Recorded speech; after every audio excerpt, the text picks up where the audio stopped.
যেতিয়াৰ পৰা মুখ্যমন্ত্ৰী আমাৰ অসমৰ হিমন্ত বিশ্ব শৰ্মাই নৰ্থ ইষ্টৰ কিবা নেতা নে কি দায়িত্ব ল'লে তেতিয়াৰ পৰাই গোটেইখিনি অস্থিৰ হৈ গ'ল, অসমকে অস্থিৰ কৰি পেলালে। এতিয়া তেওঁৰ কথা হ'ল যে অনিয়মে নিয়ম, পুলিচক ব্যৱহাৰ কৰি কিমান দিন চলাব। পুলিচ আজি যিসকল ব্যৱহাৰ কৰি আছে ২৬ ইলেকশ্যনৰ আগে আগে সেই পুলিচে তেওঁক ধৰি আনি আকৌ জেলত নিব। চাকি নুমাবলৈ হয় তেতিয়া খুবকে জ্বলে, এতিয়া ভাল খুবকে জ্বলিছে। ২৬ আগতে তেওঁলোক নমাব। এইকেইটা দিন ৰাইজে চকু কাণ বন্ধ কৰি অলপ সহ্য কৰিব লাগিব। তাৰপিছত ৰাইজ ওলাই আহিব, সকলো শ্ৰেণীৰ ৰাইজ, আৰু ওলাই আহি হিমন্ত বিশ্ব শৰ্মা চৰকাৰৰ পতন হ'ব, ৰাইজে স্বস্তিৰে নিশ্বাস পেলাব। মণিপুৰটো শেহতীয়া কি, মণিপুৰটো কণ্টিনিউৱাছলি বেয়া হৈ আছে। ইয়াতো কোনো কণ্টিনিউৱাছলি বেয়া হৈছে, কোনো ধৰণৰ চৰকাৰৰ চকু কাণ দিয়া নাই। তাত বিভিন্ন ব্লকত গৈ আমি আধাৰশিলা স্থাপন কৰিছোঁ MP LED ফাণ্ডৰ উন্নয়ন কামৰ। মই যেতিয়া খুব ইলেকশ্যনৰ সময়ত ঘূৰিছিলোঁ, ইয়াত এটা কথা কৈছিল যে বিভিন্ন ঠাইত আমাৰ MP LED ফাণ্ড ক'ত খৰচ হয় ৰাইজে নাজানে।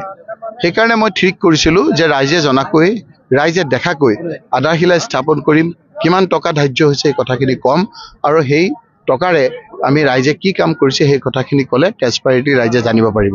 সেইকাৰণে আপোনাৰ আমি ধুবুৰী জিলাত গ'লোঁ, গোৱালপাৰা জিলাত গ'লোঁ, আজি বৰপেটাত যাম। যিহেতু বঙাইগাঁৱত কোড অফ কণ্ডাক্ট চলি আছে, গতিকে ইয়াৰ আধাৰশিলাখিনি আমি ইয়াৰ পৰৱৰ্তী সময়ত কৰিম। মুঠতে আজি সেই কথাখিনিৰ কাৰণে আমি আহিছিলোঁ।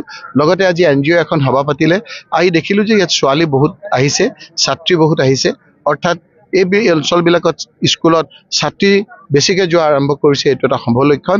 যিখন সমাজত ছোৱালী শিক্ষা, নাৰী শিক্ষা আগবাঢ়ি যায়, সেইখন সমাজ আগবাঢ়ি যোৱা বুলি আমি ক'ব বিচাৰোঁ। গতিকে এই অঞ্চলৰ NGO কৰা এই প্ৰচেষ্টাৰ মই শলাগ লৈছোঁ। এই বিষয়ে কি ক'ম আৰু আপোনাৰ, এইবিলাকতো তেওঁলোকে মানুহ মাৰা, এই কেইদিনমানৰ আগতো আৰু এজন মন্ত্ৰীয়ে মাৰিলে।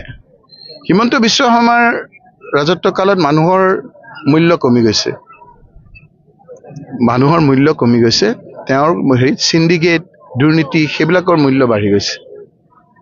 এইবিলাক বেছিদিন নচলে।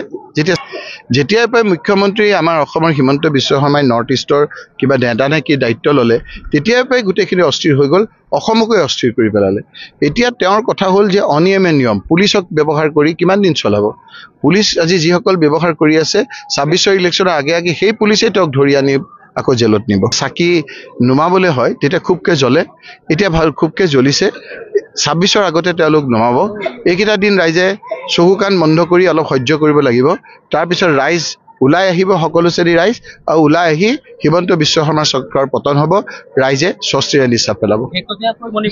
মণিপুৰটো শেহতীয়া কি, মণিপুৰটো কণ্টিনিউৱাছলি বেয়া হৈ আছে। ইয়াতো কোনো কণ্টিনিউৱাছলি বেয়া হৈছে, কোনো ধৰণৰ চৰকাৰৰ চকু কাণ দিয়া নাই। তাত বিভিন্ন ব্লকত গৈ আমি আধাৰশিলা স্থাপন কৰিছোঁ MP LED ফাণ্ডৰ উন্নয়ন কামৰ। মই যেতিয়া খুব ইলেকশ্যনৰ সময়ত ঘূৰিছিলোঁ, ইয়াত এটা কথা কৈছিল যে বিভিন্ন ঠাইত আমাৰ MP LED ফাণ্ড ক'ত খৰচ হয় ৰাইজে নাজানে। সেইকাৰণে মই ঠিক কৰিছিলোঁ যে ৰাইজে জনাকৈ, ৰাইজে দেখাকৈ আধাৰশিলা স্থাপন কৰিম, কিমান টকা ধাৰ্য হৈছে এই কথাখিনি ক'ম। এই বিষয়ে কি ক'ম আৰু আপোনাৰ, এইবিলাকতো তেওঁলোকে মানুহ মাৰা, এই কেইদিনমানৰ আগতো আৰু এজন মন্ত্ৰীয়ে মাৰিলে।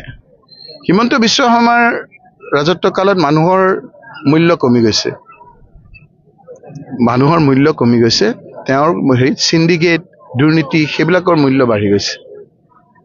এইবিলাক বেছিদিন নচলে।